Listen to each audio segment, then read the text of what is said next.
Magandang araw po sa inyong lahat. Ang kwentong inyong mapapakinggan ay tungkol sa binatang si Miguel na naninirahan sa baryo na pinamumunuan ng malupit na si Don Bertuso.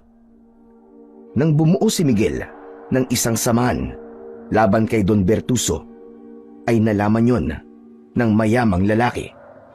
Dahil doon ay nagsimula na ang impyerno sa buhay ni Miguel. Nakulong siya nang dahil sa isang krimen na hindi naman niya ginawa. Sa kulungan ay nakilala ni Miguel si Tatang Emong na isang manunugis. Naging malapit ang dalawa sa isa't isa at maraming natutunan si Miguel kay Tatang Emong. Magagawa pa bang iligtas ni Miguel ang baryo nila mula kay Don Bertuso gayong nasa kulungan siya? Ano ang magiging papel ni Tatang Emong sa buhay ni Miguel? Ngunit bago po ang lahat, mga idol, huwag po nating kalimutang mag-subscribe, mag-like at i-hit ang notification bell sa aking YouTube channel na The Voice Addict at Apong Isaac para sa mas marami pang makapigil hininga na kwentong aswang at katatakutan mula sa mundo ng kababalaghan. Umpisahan na po natin ang kwento. Pagmasdan niyong lahat ang lalaking nasa inyong harapan. Ganito ang mangyayari sa sino mang susubukan tumakas sa baryong ito. Tandaan niyo, ng bawat pagsuway sa aking mga utos ay may kapalit na kaparusahan. Ganon din ang kumakalaban sa akin. Nay, kawawa naman po si Mang Delphin. Tignan nyo, at napakaraming sugat ng likod niya dahil sa latigo ni Don Bertuso. Ano po kaya kung tulungan natin siya? Kung gusto mo nang mamatay ay gawin mo yan. Magpasalamat ka na lang. At isa ka sa mga napili ni Don Bertuso na maging tauhan niya. Kaya ligtas ka at kami ng tatay mo sa kanyang kalupitan. Isa ang binatang si Miguel at ang nanay niyang si Aling Patricia sa mga taong nasa harapan ni Don Bertuso. Sa paanan ni Don Bertuso ay naroon ang nakadapang si Mang Delphin. Nasa gitna sila ng malawak na taniman ng mga gulay na pagmamay-ari ni Don Bertuso. Sige na! Bumalik na kayo sa mga gawain nyo. Ang mga alipin ay magpatuloy sa pagtatrabaho, habang ang aking mga tauhan ay magbantay sa mga alipin. Kapag may nakita kayo nagpapahinga at tatamad-tamad, ay huwag kayong magdadalawang isip na parusahan sila. Magkakasabay na umalis ang mga taong nasa harapan ni Don Bertuso. Habang naglalakad palayo si Miguel, ay nakatulala siya. Hindi maalis sa isip niya ang kaawa-awang itsura ni Mang Delphin. Nanghihina yon at halos hindi na makagalaw. Puro sugat at dugo ang likod nito dahil sa malalakas na latay mula sa latigo ng malupit na si Don Bertuso. Nagtangka kasi yung tumakas pero nahuli ng mga tauhan ni Don Bertuso. Sinabihan ko na si Delphin na huwag niya nang ituloy ang balak niyang pagtakas. Pero ginawa niya pa rin. Tignan mo ang nangyari sa kanya. Kahit naman po ako gugustuhin ko pong makaalis sa impyernong lugar na to. Sino ba namang taong makakatiis sa kalupitan ni Don Bertuso? Kapag nagkamali ka, parurusahan ka. Kapag sumalungat ka sa gusto o sinabi niya, paparusahan ka rin. Wala tayong kalayaan sa lugar na to, Nay. Mas masahol pa tayo sa mga presong nasa kulungan.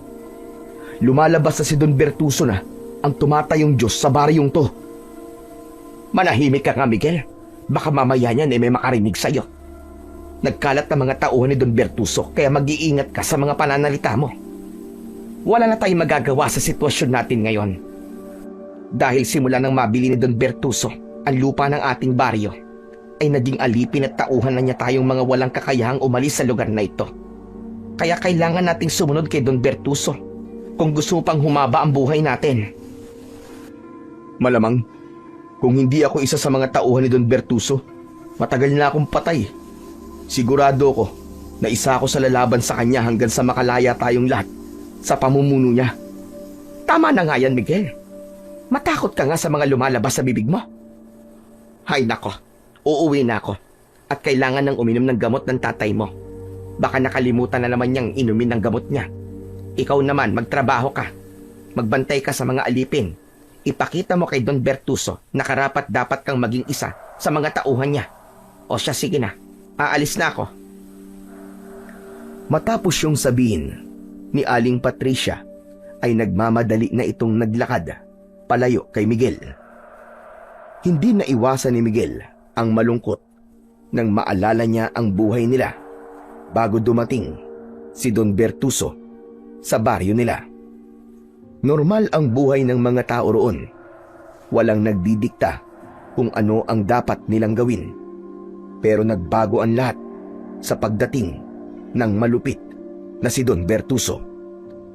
Nawalan silang lahat ng kalayaan. Ang mahihina at mas mahihirap ay naging mga alipin. Habang ang malalakas ay ginawang tauhan ni Don Bertuso.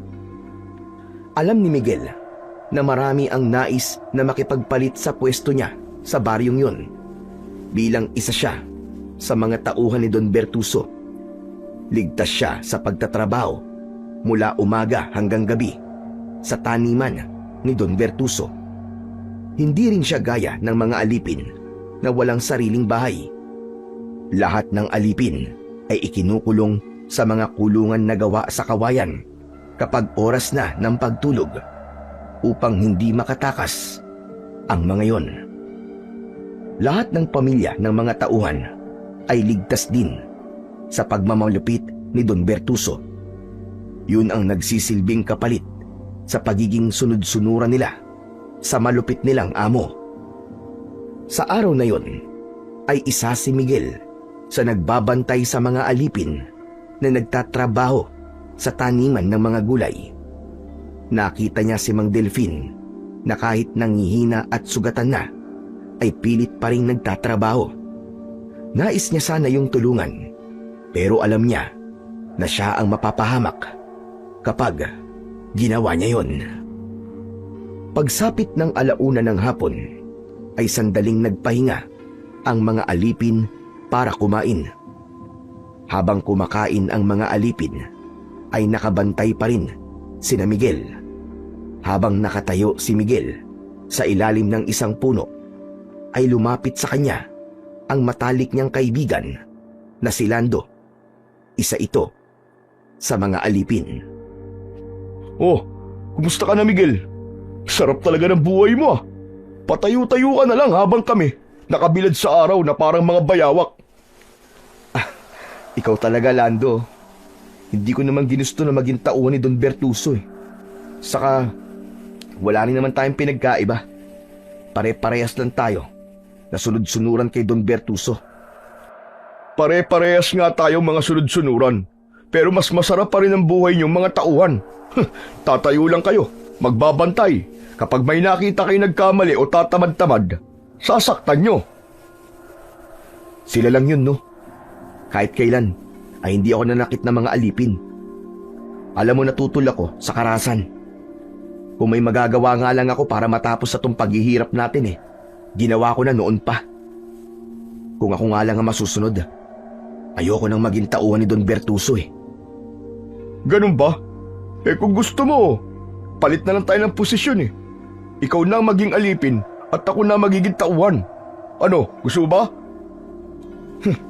Buti sana kung papayag si Don Bertuso. Hindi ba, siya mismo ang pumili kung sino ang mga magiging tauhan niya? Eh di, irekomenda mo ako sa kanya. Sabihin mo kay Don Bertuso na mas mapapakinabangan niya ako kapag ginawa niya akong isa sa mga tauhan niya. Sige na naman, Tolo. Malay mo naman, pumayag si Don Bertuso, di ba?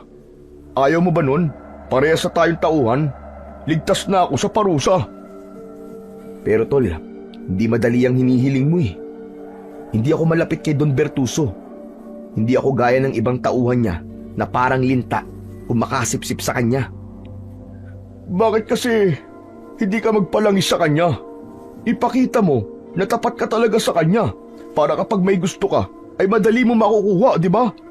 Naku, kung isa ako sa mga tauhan niya, gagawin ko ang lahat para maging malapit kay Don Bertuso.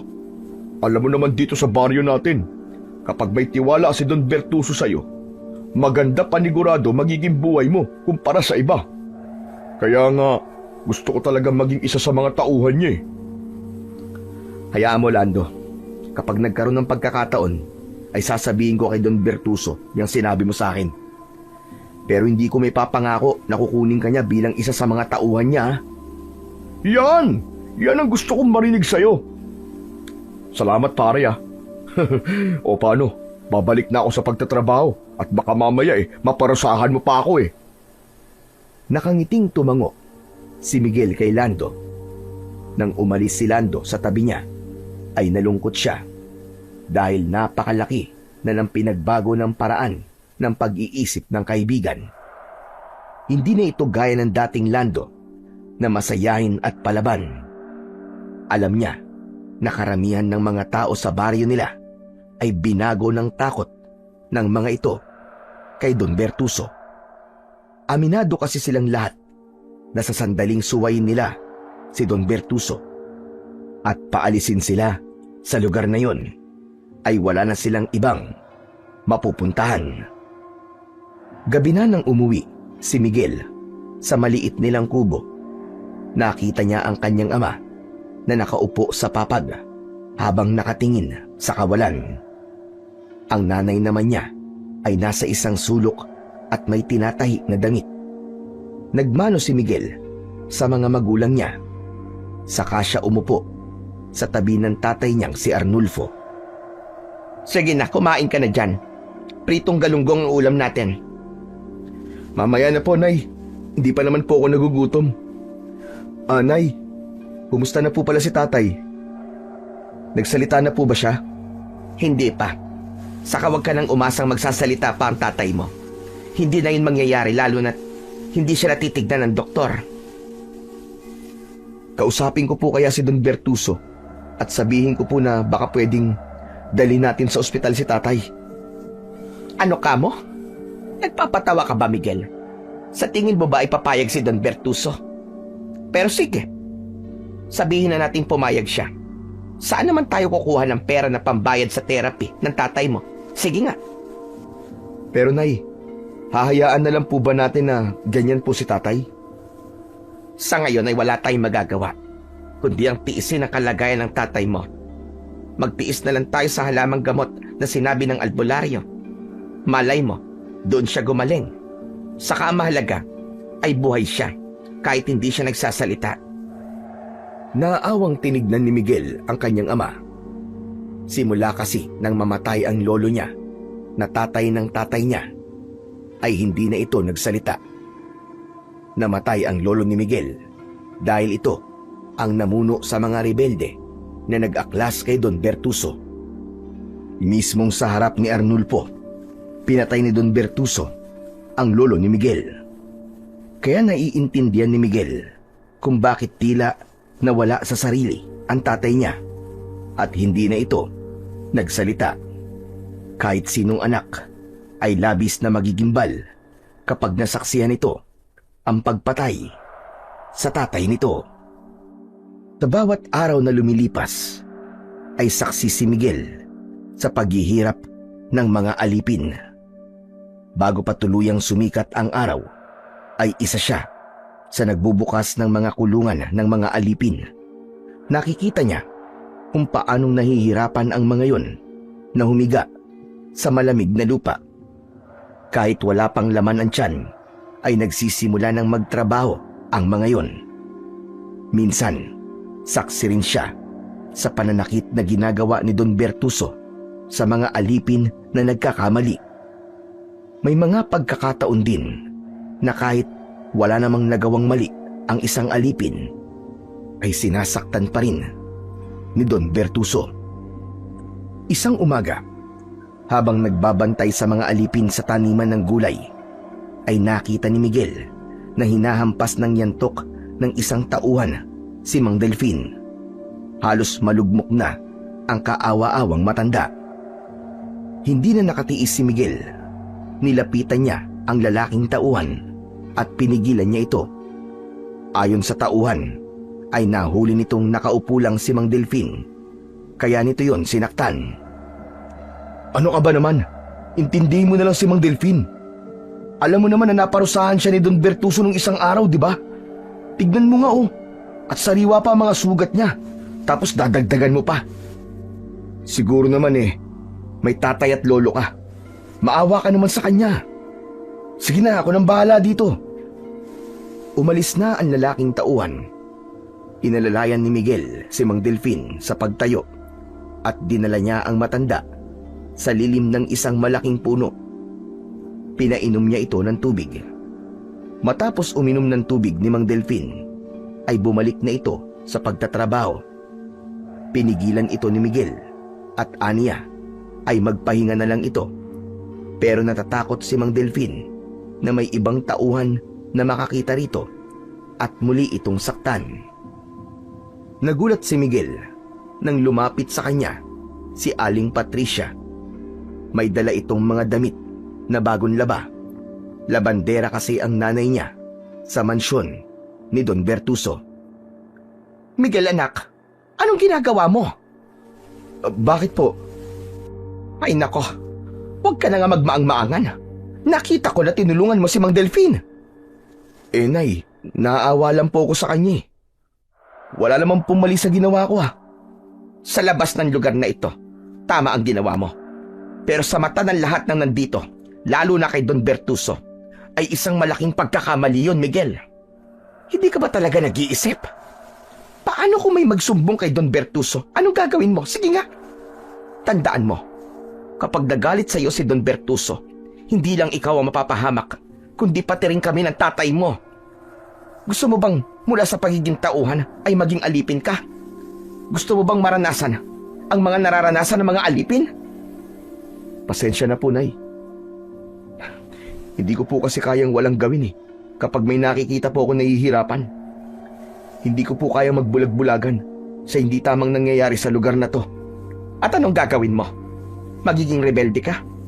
Nakalimutan mo na ba nangyari sa lolo mo? Gusto mo bang magaya sa kanya, ha? Alam mo, yung pagiging mabait mo ang ikakapahamak natin. Umayos ka, Miguel. Kung gusto mo manatili sa kung nasaan ang pamilya natin sa lugar na ito, ay matutukan sundin ang lahat ng sinasabi ni Don Bertuso. Matapos yung sabihin ni Aling Patricia, ay iniwanan na nito si Miguel. Nanlambot si Miguel sa mga sinabi ng nanay niya. Tuluyan na rin kasing nilamon si Aling Patricia ng takot nito kay Don Bertuso. Kaya naiintindihan niya kung bakit ito nakakapagsalita ng ganun. Tumingala siya sa kalangitan at hiniling niya na sana ay dumating pa ang araw na makakalaya silang lahat mula sa malupit na si Don Bertuso. Nang sumunod na araw ay nabulabog ang lahat nang natagpuan ang walang buhay na katawan ni Mang Delfin sa bukana ng taniman ng mga gulay. Kalunos-lunos ang lagay ng bangkay ng matandang lalaki. Wakwak ang tiyan nito at wala nang lamang loob. Nagkaroon ng bulong-bulungan. Naaswang daw ang may gawa nun kay Mang Delfin. Dahil doon, mas tumindi ang takot ng lahat. Lalo na't hindi na lang si Don Bertuso ang kinatatakutan nila, kundi maging ang aswang na pinaghihinalaang gumagala sa baryo nila. Isang gabi, naatasan si Miguel na magbantay sa mga biyag sa kulungan. Napansin niya na labis ang panghihina ng lahat, kaya nang nakita niya si Lando na nasa gilid ng kulungan, ay lumapit siya rito para mag-usisa. Lando, ano nangyayari sa inyo? Bakit parang hinang-hina kayo? Hindi mo ba alam? Napeste ang taniman ng mga gulay. Yung malapit sa paanan ng bundok. Nagalit si Don Bertuso, kaya hindi niya kami pinakain ng buong araw. Kahit tubig nga hindi rin niya kami binigyan. Kung tutuusin, ay wala naman kaming kinalaman dun eh. Nadamay lang kami. Hayop talaga. Wala talagang awa si Don Bertuso. Pinagsisilbihan na nga natin siya nang wala tayong nakukuhan sahod, ay ganito pa ang ginagawa niya sa atin. Pare, hinang-hina na ako.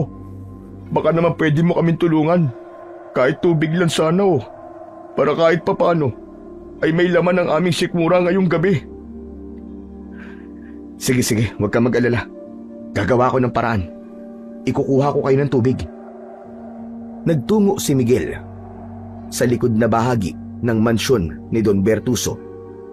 Sigurado siya na sa oras na yon ay tulog na ang kanilang amo, kaya kampante siyang tulungan ang mga alipin.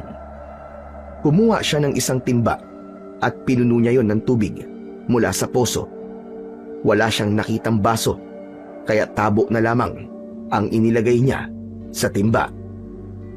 Binuksan ni Miguel ang kulungan na kinaroroonan ni Lando at ng iba pa. Nang iabot niya sa mga naroon ang isang timba ng tubig, ay nagunahan ang mga yon sa pag-inom. Teka, dahan-dahan lang. Huwag kayong mag-agawan.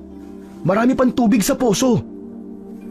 Awang-awa si Miguel sa mga tao habang umiinom ang mga yon ng tubig. Binigyan din niya ng tubig ang mga taong nasa iba pang kulungan. Nang masiguro niya na nakainom na ang lahat, ay nakahinga siya ng maayos. Masaya ang puso niya na nakatulong siya sa mga kababaryo niya, kahit sa maliit lang na paraan. Kinabukasan ng umaga, habang abala si Miguel sa pagbabantay sa mga alipin na nagtatrabaho sa taniman ng mga gulay, ay lumapit sa kanya ang isa sa mga tauhan ni Don Bertuso. Ayon dito, ay nais siyang makausap ng amo nila at pinapapunta siya nito sa mansyon. Walang ideya si Miguel kung bakit siya gustong makausap ni Don Bertuso, pero may kaba siyang naramdaman. Pagpasok niya sa sala ng mansyon, ay bumungad sa kanya ang karangyaan ng bahay ni Don Bertuso. Makintab ang marmol sa sahig at may malaking chandelier na nakasabit sa gitna. Nakaupo si Don Bertuso sa sofa habang may hawak na tabako. Magandang umaga po, Don Bertuso. Ipinatawag niyo raw po ako. Lumapit ka rito, Miguel. Humakbang si Miguel papalapit kay Don Bertuso. Malakas ang kabog ng kanyang dibdib. May nakapagsabi sa akin na pinainom mo raw ng tubig ang mga alipin kagabi. Totoo ba yon? Sino po may sabi niya sa inyo? Hindi na mahalagang malaman mo kung sino. Sagutin mo na lang ang tanong ko. Totoo ba o hindi? Totoo po. Naawa po kasi ako sa kanila nang nalaman ko po na maghapon po silang hindi kumakain at umiinom. Baka po kasi kung anong mangyari sa kanila eh. Hindi rin ba nasabi sa'yo na yun ay parusa ko sa kanila? Dahil napeste ang taniman ng mga gulay na malapit sa paanan ng bundok? Alam mo ba kung magkano nalugi sa akin dahil sa kapabayaan ng mga alipin? Sa ginawa mo, tinuturuan mo mga alipin na huwag matakot sa akin kasi alam nila na merong tutulong sa kanila sa tuwing paparusahan ko sila. Pasensya na po, Don Bertuso. Hindi ko po kasi kayang tiisin ang mga kababayan ko. Mga alipin ko na sila at ikaw ay isa sa aking mga tauhan. Miguel, isa ka sa mga kinuha kong tauhan ko dahil alam kong malakas ka. Alam ko na mas mapapakinabangan kita bilang isa sa aking mga tauhan. Alam mo naman siguro na isang malaking paglabag sa batas ko ang ginawa mo. Handa po kong tanggapin ang kahit na anong kaparusahan na ipapataw niyo po sa akin, Don Bertuso. Mabuti naman at alam mo mangyayari sa'yo. Pero dahil isa ka sa aking mga tauhan, ay bibigyan kita ng pagpipilian. Anong mas gusto mo? Tanggalin kita bilang isa sa aking mga tauhan at magiging alipin ka o 20 hampas ng latigo sa likod mo. Sandaling nag-isip si Miguel. Alam niyang hindi niya maaaring piliin na maging alipin siya dahil hindi lang siya ang mahihirapan, kundi maging ang mga magulang niya.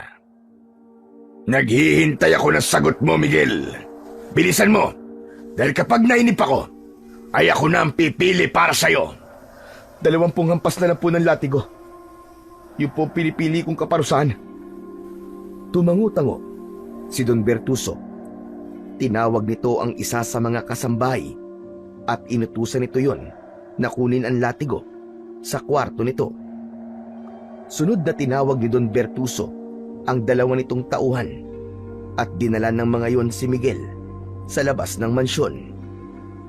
Maya-maya pa ay sumunod na rin doon si Don Bertuso. Pinaluhod siya nito sa lupa. Ipinahinto muna ni Don Bertuso ang mga alipin sa pagtatrabaho upang panoorin ng mga yon ang parusang gagawin kay Miguel. Nakaharap si Miguel sa mga tao habang nasa likod niya si Don Bertuso. Nagulat si Miguel nang makita ang nanay niya na isa sa mga taong nasa harapan niya. Naluwa siya dahil alam niya na masasaktan ang nanay niya sa gagawin ni Don Bertuso sa kanya. Ngayon, masasaksiyan niyo kung ano ang mangyayari sa mga taong sumusuway sa aking mga batas. Gusto ko ring ipakita sa inyo na hindi lang mga alipin ang pinaparusahan ko. Kahit mga tauhan ko ay makatatanggap din ng parusa sa sandaling gumawa sila ng labag sa aking kagustuhan at batas. 3 magkakasunod na hampas ng latigo ang unang natanggap ni Miguel. Mariin siyang napapikit. Naramdaman niya ang hapdi ng tila napunit ang balat niya sa likod. Tumiim ang bagang niya nang naging sunod-sunod na ang paghampas ni Don Bertuso sa likod niya. Tiniis niya ang sakit at pinilit niyang maging matatag. Habang patuloy si Don Bertuso sa pagpaparusa kay Miguel, ay nakatingin si Aling Patricia sa kanya. Halatang pinipigilan ni Aling Patricia ang pagpatak ng luha nito. Nang natapos na si Don Bertuso sa paghampas ng latigo, ay tuluyan ng napalugmok si Miguel sa lupa. Napahalik siya sa lupa habang nanginginig ang buo niyang katawan. Halos wala na siyang maramdaman sa kanyang likod. Tinapakan pa ni Don Bertuso ang likod ni Miguel, kaya impit siyang napasigaw dahil sa labis na sakit. Magsilbing aral sana sa inyo ang nasaksiyan nyo ngayong umaga. Alipin man o tauhan ko ay walang ligtas sa aking kaparusahan. Kung ayaw nyong nangyari kay Miguel, ay matuto kayong sumunod sa akin.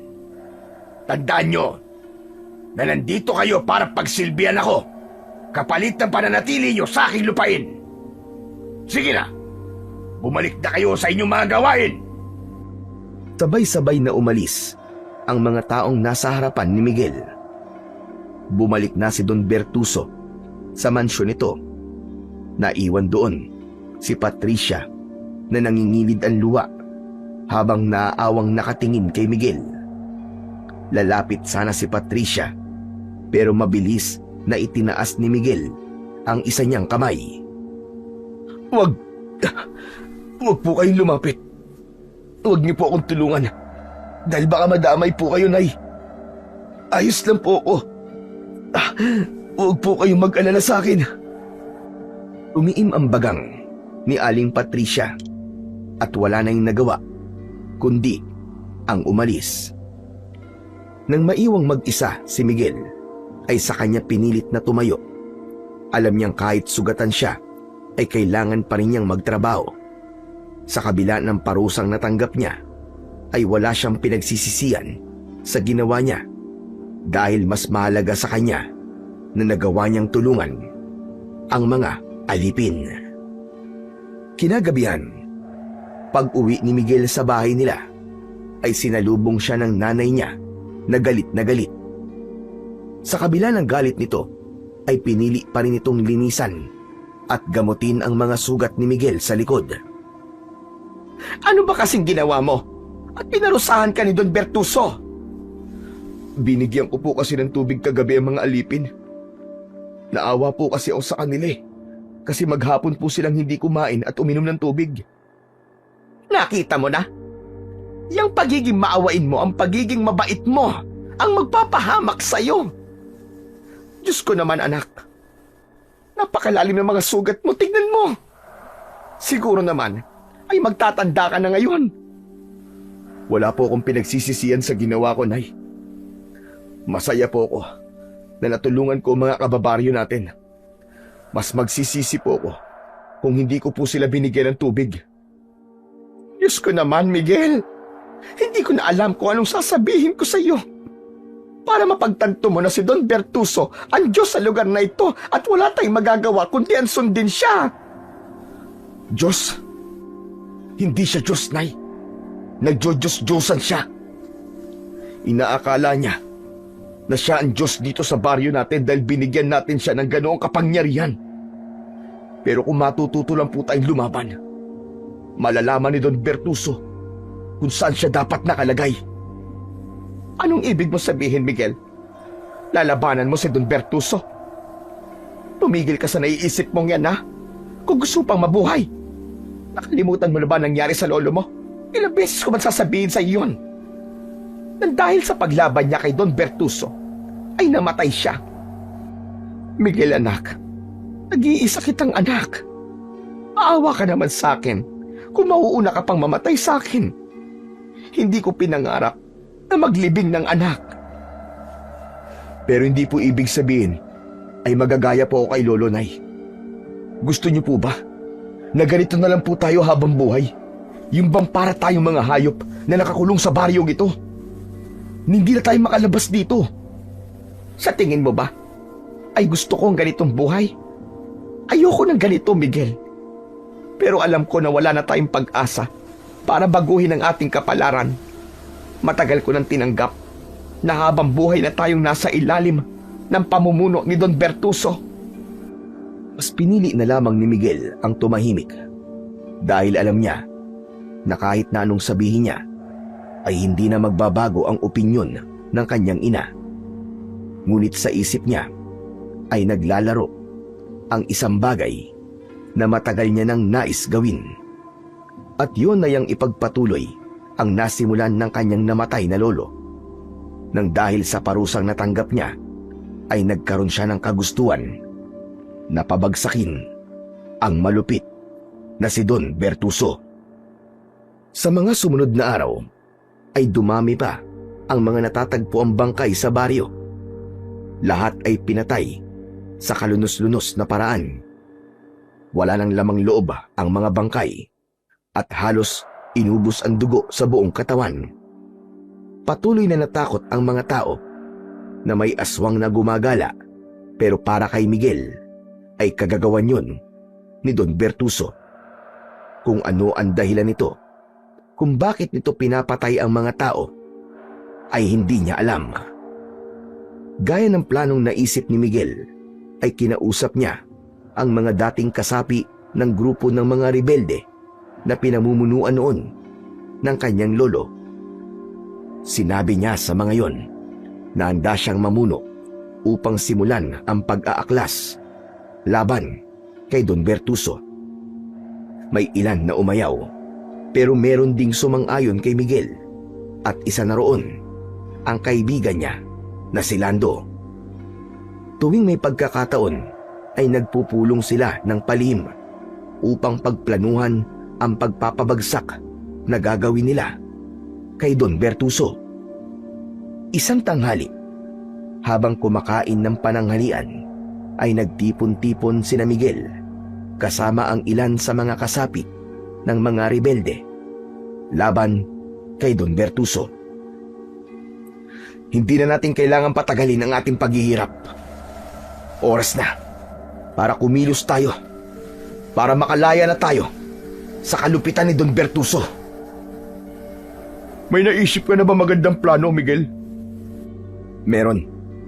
Mamayang gabi ay susunugin natin ang mansyon ni Don Bertuso. Gagawin natin yon habang natutulog siya. Kailangan natin masiguro na hindi siya makakalabas sa bahay niya at kasama siyang matutusta doon.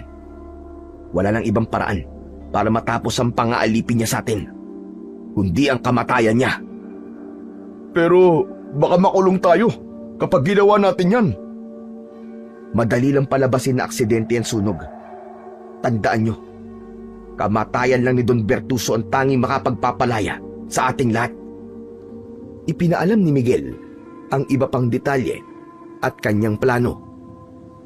Natuwa siya dahil lahat ay sumang-ayon sa gusto niyang mangyari. Matapos ang pagpupulong, ay umasa si Miguel na bukas ng umaga ay malaya na silang lahat sa malupit na pamumuno ni Don Bertuso. Pagsapit ng alas 7 ng gabi, ay umuwi na si Miguel sa bahay nila. Nadatnan niya ang nanay niya na pinapakain ang kanyang tatay. Naupo na rin si Miguel upang saluhan ang dalawa. Miguel, kumusta maghapon mo? Sana naman ay wala kang ginawang kung ano na magiging dahilan para parusahan ka ulit ni Don Bertuso. Wala po, Nay. Ayos lang naman po ako. Mamaya pala ay lalagyan ko ng gamot ang sugat mo sa likod para maghilom na kagad yan. Sige po, Nay. Maraming salamat po. Matapos yun, ay tahimik nang kumain si Miguel. Pinili niya na wag sabihin sa nanay niya ang plano nila ng mga kasama niya dahil sigurado siyang tututulan nito yun. May kaba rin siyang naramdaman pero wala siyang balak na umatras. Desidido na siyang tapusin ang kasamaan ni Don Bertuso sa gabi na yon. Ngunit sa gitna ng hapunan ay biglang pumasok ang dalawang tauhan ni Don Bertuso sa bahay ni Miguel. Hindi man lang kumatok ang mga yon. Dumiretso ang dalawang lalaki sa kusina at hinawakan ng mga yon ang magkabila ang braso ni Miguel. Tinutukan si Miguel ng isang lalaki ng baril sa ulo. Sinabi nito na kung ayaw niyang masaktan ay sumama na lang siya sa mga ito ng mapayapa. Ayon sa isang lalaki ay pinapatawag si Miguel ni Don Bertuso. Teka lang, sandali! Saan niyo madadali ng anak ko? Nay, wag po kayo mag-alala. Sasama na lang po ako sa kanila. Diyos ko, ano na naman ba itong nangyayari? May ginawa ka na naman bang kasalanan kay Don Bertuso? Hindi na nagawang makasagot ni Miguel dahil maras na siyang hinila ng mga lalaki palabas ng kanilang bahay. Mas pinili niya na wag nang pumalag dahil may dalang baril ang mga lalaki. Habang naglalakad ay hindi na iwasan ni Miguel ang kabahan sa dahilan kung bakit siya gustong makaharap ni Don Bertuso. Dinala si Miguel ng dalawang lalaki sa lumang imbakan ng mga gulay na matatagpuan malapit sa gubat. Sa pagkakaalam niya ay hindi na ginagamit ang imbakan na yun. Bukas ang mga ilaw doon at naroon si Don Bertuso. Itinali siya ng mga lalaki sa kahoy na nasa gitna ng imbakan. Tumayo si Don Bertuso sa harapan niya. Anong ibig sabihin po nito, Don Bertuso? Bakit niyo po ako kailangang itali? Alam mo, Miguel, naaalala ko sa iyo ang lolo mo. Hinding-hindi ko nakakalimutan na siya ang kauna-unahang tao sa lugar na ito na nagkaroon ng lakas ng loob na bumuo ng isang samahan ng mga rebelde para ako ay pabagsakin. Bakit ba hindi ko naisip na maaari mo rin yung gawin sa akin? Ano pong pinagsasasabi niyo? Ang akala mo ba ay hindi ko malalaman na muli mong binuo ang mga rebeldeng gusto kong pabagsakin? Talagang ang lakas ng loob mo para gawin yan. Hindi ko po alam ang sinasabi niyo. Wala po akong alam dyan. Hindi totoo yan. Kung sino man po nagsabi niya sa inyo, ay gusto lang niya ako mapahamak. Maniwala ka sa akin, Don Bertuso. Wala akong balak na pabagsakin ka. Hindi rin ako bumuo ng saman para kalabanin ka. Sinungaling! Sige, tignan natin kung makakapagsinungaling ka pa. Kapag iniharap ko sa'yo ang taong nagsumbong sa akin ng masama mong plano. Hindi makapaniwala si Miguel nang pumasok sa imbakan si Lando. Bahagya yung nakayuko at hindi makatingin sa kanya na para bang hiyang-hiya ito. Tumabi si Lando kay Don Bertuso. Lando? Lando, nung ginagawa mo rito? Para sa kaalaman mo, si Lando na matalik mong kaibigan ang nagsumbong sa akin. Lando, sabihin mo nga kung ano ang pinaplano niyong gawin ngayong gabi. Plano po nila, Miguel, nasunugin ang inyong mansyon habang natutulog kayo. Gusto po niyang mamatay kayo sa sunog na yon at palabasin na aksidente ang lahat para hindi kami makulong. Walang niya ka, Lando! Walang niya ka! Traidor ka! Akala ko ba'y kakampi ka namin? Itinuring pa naman kitang kaibigan tapos ganito lang pala ang gagawin mo sa akin? Traidor ka! Napakawalang niya mo! Traidor! Pasensya ka na, Miguel. Sa totoo lang, ayoko naman talaga sumama sa grupo niyo eh. Pero siyempre, kaibigan kita. Kaya nahiya akong tumanggi nung inaya mo ko. Pasensya ka na talaga, Tol. Huwag mo akong tawagin, Tol! Hayop ka! Hindi mo alam ang ibig sabihin ng salitang yan! Traidor! Tumahimik na kayong dalawa. Naririndi na ako sa kadramahan ninyo. Ngayon, Miguel, siguro naman ay napatunayan ko na sa'yo na lahat ng kumakalaban sa akin ay hindi nagtatagumpay. Tignan mo ang nangyari sa'yo ngayon. Tandaan mo, hindi pa isinisilang sa mundong ito ang taong magpapabagsak kay Don Bertuso. At hindi na siya isisilang kailanman dahil habang buhay akong mag-ahari sa baryong ito. Hindi ka Diyos para sabihin yan. Isinusumpa ko. Mapapabagsak kita, Bertuso. Ako ang tatapos sa buhay mo. Huwag kang managinip ng gising, Miguel. Hindi ikaw ang magpapabagsak sa akin. Dahil bago mo pa ako mapabagsak, ay ikaw muna ang pababagsakin ko. Bakit? Anong gagawin mo sa akin? Papatayin mo ako? Sige, patayin mo ako ngayon. Diyan ka naman magaling, di ba? Ang patayin ng mga walang kalaban-laban. Pero subukan mo akong pakawalan dito. Tignan natin kung mananalo ka sa akin. Huwag mo akong pangunahan sa gagawin ko sa'yo. At huwag ka rin mag-alala. Dahil may iba akong pinaplanong gawin sa'yo. Masyado ng luma kung papatayin kita. Dahil ang dapat sa mga kagaya mo ay pinapahirapan ng habang buhay. Don Bertuso, mawalang galang na po. Yun po na pag-usapan po natin. Hindi po ba ang hinihingi kong kapalit sa pagsusumbong ko ay gagawin niyo po akong isa sa mga tauhan ninyo? Walang iya ka talaga, Lando. Walang iya ka. Tinraidor mo ako dahil lang sa bagay na yan. Hayop ka. Hayop ka. Hindi mo ako naiintindihan eh. Dahil wala ka sa kalagayan ko. Matagal ko nang gusto maging tauhan ni Don Bertuso. Sawang-sawa na ako magtrabaho sa ilalim ng araw. Pagod na ako maging alipin. At saka, hindi ba nakiusap ako sa'yo noon? Natulungan mo ako na maging tauhan. Pero wala kang ginawa. Hindi mo ako tinutulungan na makawala sa pagiging alipin. Makasarili ka, Miguel. Makasarili ka! Yan ba talaga ang tingin mo? Makasarili ako at hindi kita tinutulungan na makawala sa pagiging alipin. Ang pagbuo ko ng samahan laban kay Don Bertuso, hindi ba't isa yung paraan para hindi ka na maging alipin?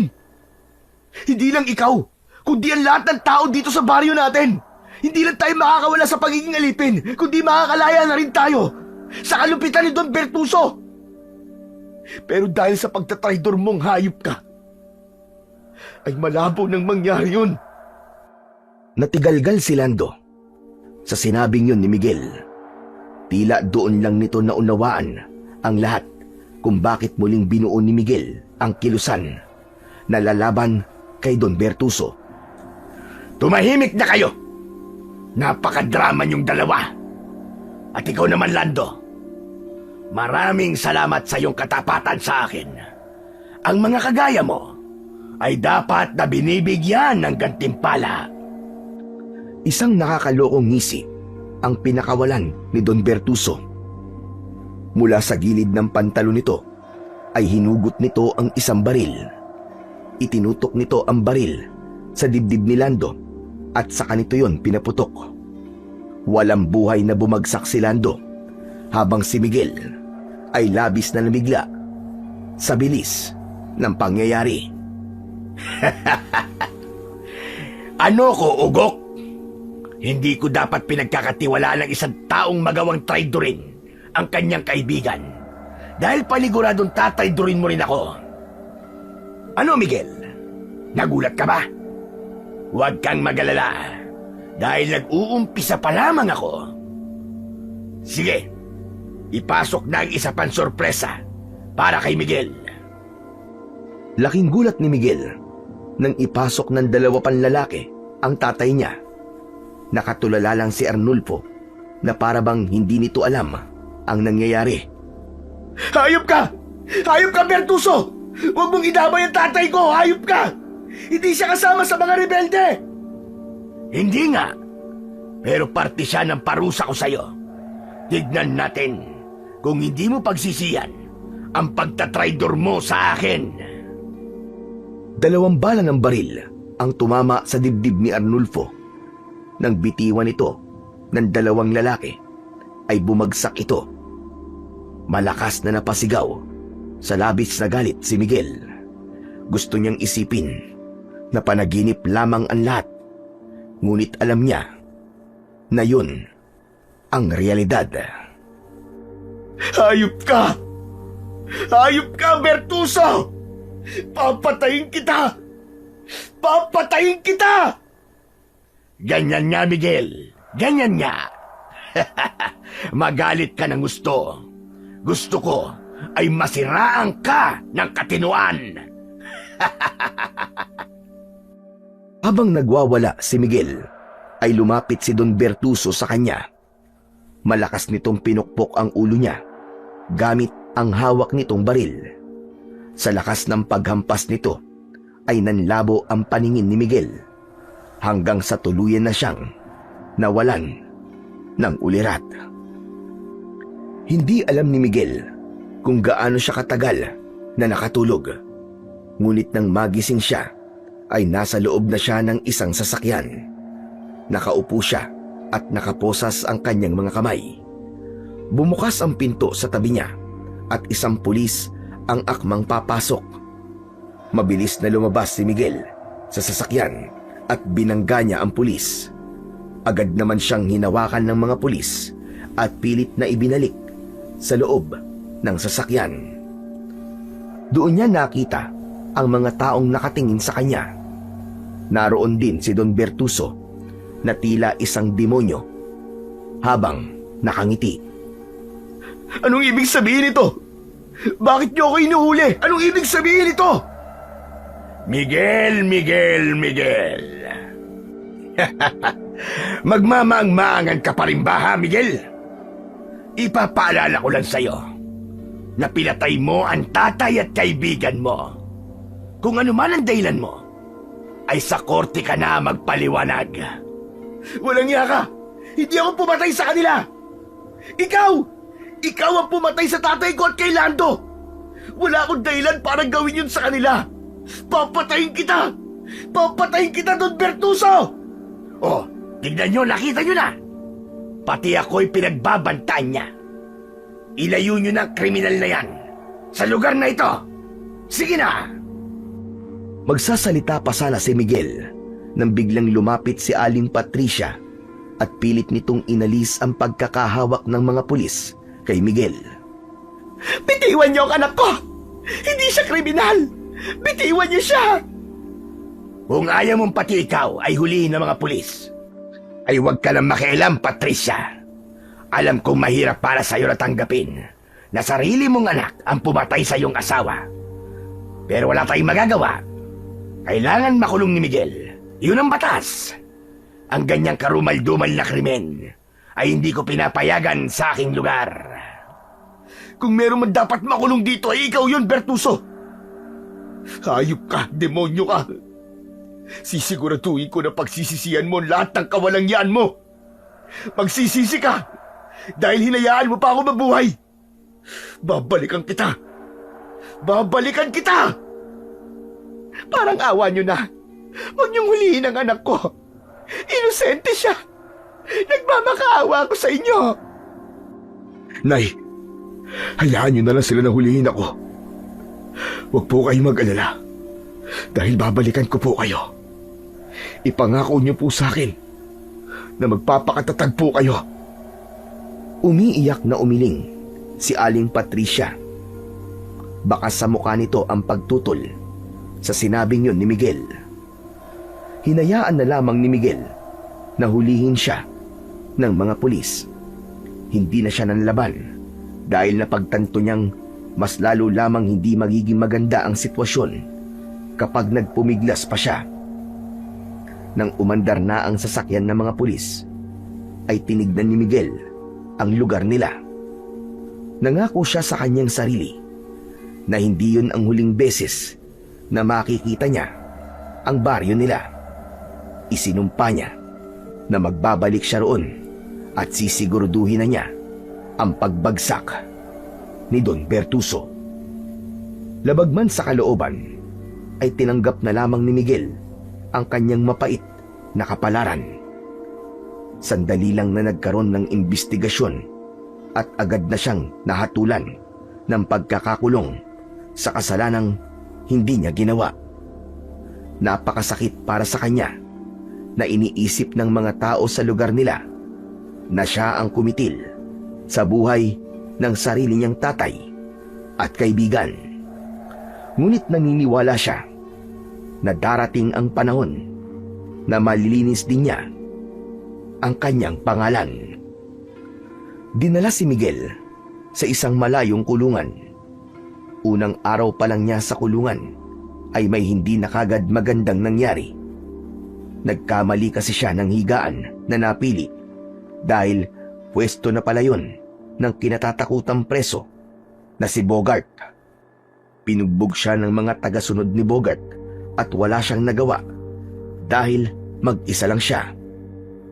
Isang tanghali, habang kumakain si Miguel, ay isang matandang lalaki ang umupo sa harapan niya. Hindi niya yon pinansin, pero nakita niya na nakatitig ang matandang lalaki sa kanya. "Tatang, bakit po kayo nakatingin sa akin ng ganyan? May problema po ba?" Ako, wala akong problema. Pero ikaw, mukhang malaki ang naging problema mo. Nakita ko na binugbog ka ng mga alipores ni Bogart dahil humiga ka sa higaan ni Bogart. Hindi ko naman po alam na may nakapwesto na pala sa higaan na yun eh. Wala po palang pinagkaiba ang kulungan na to sa lugar na pinanggalingan ko. Kahit dito, ay may nag-ahari-arian din. Ganito talaga rito. Kapag ipinakita mong mahina ka, wala, kakayang-kayanin ka nila. Kaya kung ako sa'yo, dumikit ka palagi sa akin. Iginagalang ako rito dahil isa ako sa pinakamatagal na preso rito. Pero sa totoo lang, hindi ako dapat nandito eh. Alam mo bang, nakulong ako dahil pumatay ako ng isang pamilya ng mga aswang. Hindi naniwala ang mga pulis na aswang ang pamilyang yun. Kaya yun, kalaboso ako. Kung alam lang nila, ang pamilyang yon ang salarin sa napakaraming patayan na nangyayari sa aming lugar, ay hindi mangyayari ito.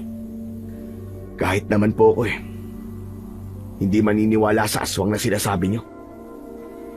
Naiintindihan kita. Sadyang marami pa rin ang hindi naniniwala sa mga kampon ng kadiliman na tulad ng aswang. Pero ako na ang nagsasabi sa'yo. Totoo sila, bata. Oo nga pala. Ang dami ko nang nasabi, pero hindi ko pa alam ang pangalan mo. Ako nga pala si Emong. Pero Tatang Emong ang tawag sa akin dito. Kaya pwede mo rin akong tawagin sa pangalang yon. Eh ikaw, ano bang pangalan mo? Miguel. Ako po si Miguel. Ano pala ang dahilan kung bakit ka narito, Miguel? Napagbintangan po ako na pumatay sa tatay ko at sa kaibigan ko. Pero ang totoo, yung taong naghahari-harian sa lugar namin ang may kagagawa nun. Yung demonyong si Bertuso. Nalaman po kasi ni Bertuso na bumuo ako ng samahan laban sa kanya. Nagawa po niyang paikutin ang katotohanan sa palad niya. Dahil may pera siya. Iba talaga ang nagagawa ng pera. Kahit ang katotohanan ay magiging isang kasinungalingan. Pero huwag ka mag-alala. Kung wala ka talagang kasalanan, ay makakaalis ka rito. Pero sa ngayon, magtiis ka muna at huwag kang magiging pasaway. Sa totoo lang, unang kita ko pa lang sa'yo, ay may kakaiba na akong naramdaman. Kung ano ang ibig sabihin ng pakiramdam na yon, ay malalaman ko rin sa paglipas ng mga araw. Simula noon, ay naging magkaibigan na sina Miguel at si Tatang Emong. Kahit paano, ay masaya si Miguel dahil meron siyang nakakausap tungkol sa iba't ibang mga bagay. Ngunit sa tuwing sasapit ang gabi, lalo na kapag patulog na siya, ay bumabalik sa alaala niya ang gabi kung saan pinatay ni Don Bertuso ang tatay niya at ang kaibigan niya. Inaalala rin niya ang kanyang ina na mag-isa na sa kanilang bahay. Ganun pa man, sa kabila ng hindi magagandang nangyari sa buhay ni Miguel, ay pinili pa rin niyang magpatuloy sa buhay. Palagi niyang iniisip na hindi siya maaaring sumuko hanggat hindi siya nakakapaghiganti kay Don Bertuso. Sa paglipas ng mga araw, ay mas lalong nakilala ni Miguel si Tatang Emong. Nakita niya kung paano ito igalang ng ibang mga preso. Bukod doon, ay may talento rin ang matandang lalaki sa pagtatato. Isang umaga, habang nagpapaaraw ang mga preso sa labas ng kulungan, ay lumapit si Tatang Emong kay Miguel. Dala ng matanda ang gamit nito sa pagtatato. Ayon kay Tatang Emong, ay isang mambabatok ang lolo nito o yung nagtatato gamit ang tradisyonal na pamamaraan. Kaya natuto ito ng ganun. Miguel, gusto mo ba na lagyan kita ng tato? Talaga po? Sige po.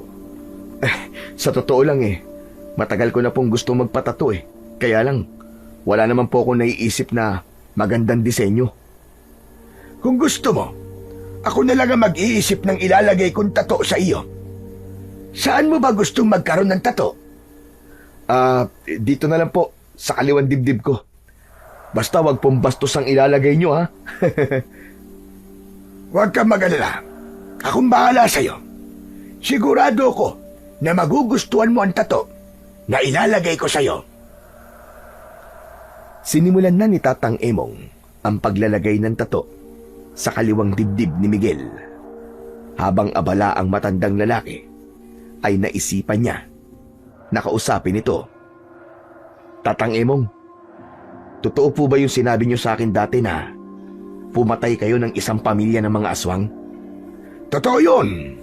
At wala akong pinagsisisihan na ginawa ko yun. Kasi maraming tao na ang pinatay ng pamilyang yun. Kaya dapat lang yun sa kanila. Hindi po ba may tawag po sa mga pumapas lang sa mga aswang? Manunugis. Manunugis ang tawag sa mga kagaya ko. Tignan mo itong suot kong kwintas. Ito ang agimat na nagbibigay sa akin ng lakas at kapangyarihan kapag nakikipaglaban ako sa mga nilalang na katulad ng aswang. Ipinamana pa to sa akin ng lolo ko na isa ring manunugis. Napakahalaga nito sa akin, Miguel. Ito na lamang ang bagay na meron ako na nagpapaalala sa akin sa lolo ko. Pinagmasdan ni Miguel ang suot na kwintas ni Tatang Emong. Hugis krus yun na may matutulis na mga dulo. Sa tingin niya ay gawa yon sa isang uri ng metal, pero hindi siya sigurado kung anong klase yung metal. Kakaiba nga po ang itsura ng krus na yan Marami pa itong ibang kayang gawin. Pero hindi ko na lang sasabihin kasi baka isipin mo na sinungaling ako. Pero Tatang Emong, kung manunugis po kayo, ibig po bang sabihin marami na po kayong pinatay na mga aswang? Tama po ba? Aba, oo naman. Tama yon. Hindi ko na mabilang kung ilan ang mga aswang na pinatay ko. Hindi ako matatawag na manunugis kung hindi marami ang aswang na nakaharap ko noon. Sa kabata pa lang ay sinanay na ako ng lolo ko para maging kagaya niya. Sayang po Tatang Emong. Kung hindi po siguro kayo nakulong, malamang hanggang ngayon po nakikipaglaban pa rin kayo sa mga aswang. Wala na akong magagawa sa kapalaran ko, kaya tinanggap ko na lang. Naniniwala rin ako na may dahilan ng lahat ng nangyayari sa buhay natin. Kaya itong pagkakakulong ko rito, alam kong meron itong magandang dahilan. At sa tingin ko, ay alam ko na ang dahilan na yon. Napaka-positibo po pala ng pananaw nyo sa buhay, Tatang Emong. Ako kasi, hindi ko po makita kung anong magandang dahilan ng pagkamatay ng tatay ko at ng kaibigan ko. At itong pagbabayad ko sa kasalanang hindi ko namang ginawa. Si Don Bertuso po ang dapat na nandito at hindi ako. Mahirap talagang makita ang magandang dahilan ng masasakit na pangyayari sa buhay natin, Miguel. Minsan, kine-question pa natin ng Panginoong Diyos. Pero magtiwala ka lang sa plano niya. Saka tignan mo, nang dahil sa pagkakakulong mo, ay nagkakilala tayong dalawa. O ayan, tapos na ang tattoo mo. Tignan mo na at sabihin mo kung nagustuhan mo. Tinignan ni Miguel ang inilagay na tato ni Tatang Emong sa kanyang dibdib. Kumunot ang noo niya dahil dalawa ang tato na inilagay doon ng matandang lalaki. Isang sili at isang X. Magkatabi ang dalawang tato. Aba, ayos maganda po. Maganda? Bakit parang hindi maipinta ang mukha mo? Hindi mo yata nagustuhan Yung totoo po, hindi ko po kasi masabi kung nagustuhan ko ba siya o hindi. Parang hindi po siya asig tignan Ang inaasahan ko pong itatato nyo sa akin dragon o kaya naman tigre. Pasensya ka na.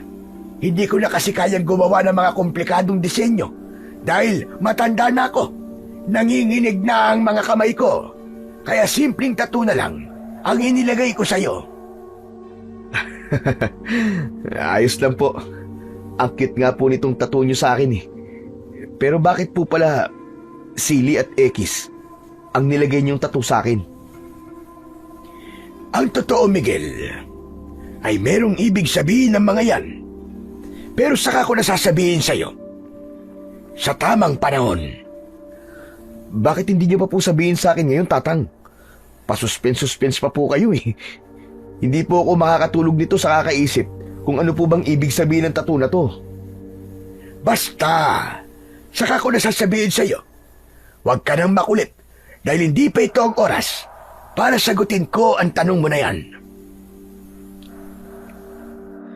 Biglang naubo si Tatang Emong. Itinakip nito ang palad nito sa bibig dahil tuloy-tuloy ang pag-ubo nito. Tinapik ni Miguel ang likod ni Tatang Emong hanggang sa huminto na ito sa pag-ubo.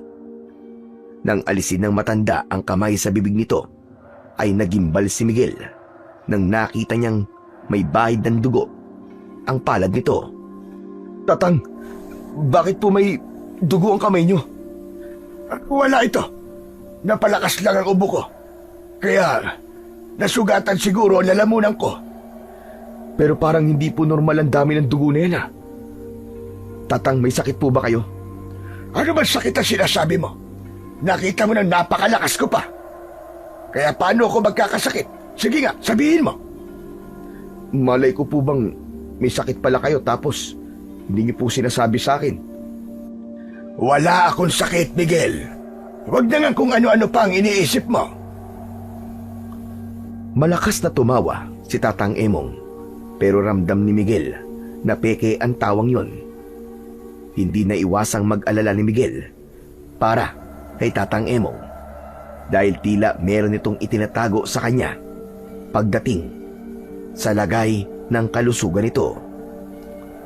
Simula noon ay naging mapagmatsyag na si Miguel kay Tatang Emong dahil malakas talaga ang pakiramdam niya na meron itong iniindang sakit. Ngunit nagdalawang isip siya tungkol sa bagay na yon dahil palaging masigla si Tatang Emong. Isang gabi, bago sila matulog, ay ikinuwento ni Miguel kay Tatang Emong ang lahat ng nangyari sa baryo nila. Kahit si Tatang Emong ay nagalit din kay Don Bertuso. May mga tao talagang ginagamit ang kapangyarihan at estado nila sa buhay para manamantala. Ang mga ganyang uri ng tao ay masaya dito sa lupa, pero pagdating nila sa kabilang buhay, ay doon na sila sisingilin sa lahat ng kanilang mga pagkakasala. Pero hindi ko po gustong habang buhay na masaya si Bertuso dito sa lupa. Gusto kong maramdaman niya ang tindi ng pag-iiganti ko. Gusto kong makitang nahihirapan siya. Naiintindihan ko kung bakit ganyang katindi ang galit mo. Kahit ako ay nagalit sa Bertuso na yon dahil sa mga ikinuwento mo. Kaya nga po gusto kong makaalis sa lugar na to. Kailangan po ako ng baryo namin. Kailangan po ako ng nanay ko. Saka hindi lang po si Bertuso ang kinakatakutan sa lugar namin. May hinala po kasi ang mga tao sa baryo namin na meron dong gumagalang aswang. May ilan na nga po kasi kaming natagpo ang bangkay. Wakwak po ang tiyan nila at wala na pong lamang loob. Bukod pa ron, halos wala na rin po silang dugo kasi sobrang putla na po ng balat nila. Imposible naman pong mabangis na hayop lang po may gawa nun kasi walang ganong klaseng hayop sa baryo namin. Mukhang aswang nga ang salarin sa patayan na yon. Kung magbabalik ka pala sa inyo, ay dapat may kaalaman ka rin sa pakikipaglaban sa aswang. Yung po ang paniniwala ng ibang tao sa amin. Pero ako, 50-50 po ako. Saka po ako maniniwalang aswang ang may kagagawan nun kapag nakita ko ng harapan yung aswang. Alam mo, Miguel, may mga nilalang, bagay at pangyayari sa mundo na hindi mo na kailangan makita bago ka maniwala. Paano kung totoo nga may aswang sa baryo ninyo? Paano kung pagbalik mo ron, kailangan mo siyang labanan? Paano mo yun magagawa kung wala ka namang kaalaman sa pakikipaglaban sa ganung uri ng mga halimaw? Sige nga. Tama po kayo. Ang iniisip ko po kasi dati ay si Bertuso ang pumapatay sa mga tao sa baryo namin. Pero napagtanto ko po na wala siyang dahilan para gawin yon. Lalo na't hindi po siya mabubuhay kung mawawala ang mga tauhan at alipin niya. Baka nga po aswang talaga ang totoong salarin sa pagpatay sa aming baryo. Kaya nga maganda kung magkakaroon ka ng kaalaman sa pakikipaglaban sa mga aswang. Pero paano naman po ako magkakaroon ng ganong kakayahan? Natawa naman ako sa sinabi mo. Nakalimutan mo na yata na isa akong manunugis. Sino pa ba ang pwede magturo sa'yo? Kundi ako lang. Pero Tatang Emong, baka naman po mapagod kayo. Hindi po ba may sakit po kayo? Ilang beses ko bang kailangan sabihin sa'yo na wala akong sakit? Dahil ba nung umubo ako ay may lumabas na dugo sa bibig ko? Naipaliwanag ko na yan sa iyo. Pero bahala ka kung iisipin mo may sakit ako. Pero sagutin mo na lang ang tanong ko. Handa ka bang sumailalim sa aking pagsasanay? Handa naman po ako, Tatang Emong. Pero sigurado po ba kayo na kaya niyo pa po? Kung wala kang tiwala sa akin ay wag na lang. Ang dami mo pang sinasabi Sige na nga po. Oo na po. Pumapayag na po ako. Basta kapag may nangyaring hindi maganda sa inyo, huwag niyo akong sisisihin ha. Kayo ang may gusto niyan. Natawa na lamang si Tatang Emong sa sinabi ni Miguel. May kabang naramdaman si Miguel dahil wala siyang ideya sa kung anong klase ng pagsasanay ang gagawin nila ni Tatang Emong. Simula noon ay lihim nang nagsanay si Miguel sa tulong ni Tatang Emong sa isang tagumpahagi ng kulungan kapag meron silang libreng oras. Doon unang natutunan ni Miguel ang mga galaw sa pakikipaglaban sa aswang at ang tamang pagdepensa. Ginamit nila ang mga piraso ng kahoy at bakal bilang sandata. Madalas ay nadadapa si Miguel, napupuruhan at nasusugatan, ngunit bumabangon pa rin siya sa bawat pagkakadapa niya. Alam niyang kailangan niyang tumatag upang magtagumpay siya sa kanyang pag-iiganti.